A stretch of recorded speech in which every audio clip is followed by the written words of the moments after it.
दोपहरी जलप्रपात में सोमवार शाम अचानक जल स्तर बढ़ने से पिकनिक मनाने पहुंचे ग्राम गुरमा निवासी धनेश्वर सारथी, सूरज सारथी और घनश्याम महंत टापू पर बने हट में फंस गए। तीनों युवक दोपहर करीब 3:30 बजे यहां पहुंचे थे। शाम 5:30 बजे जल स्तर बढ़ने से वापसी का रास्ता बंद हो गया।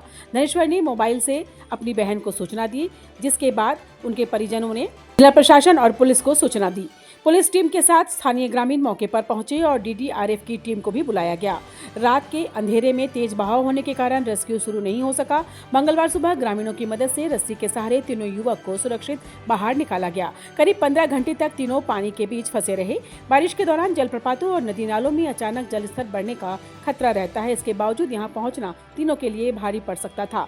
सवाल यह भी है कि बारिश के अलर्ट के और प्रतिबंध के बावजूद पर्यटक दोपहरी जलप्रपात तक कैसे पहुंच रहे हैं। सभी को सतर्क रहना जरूरी है।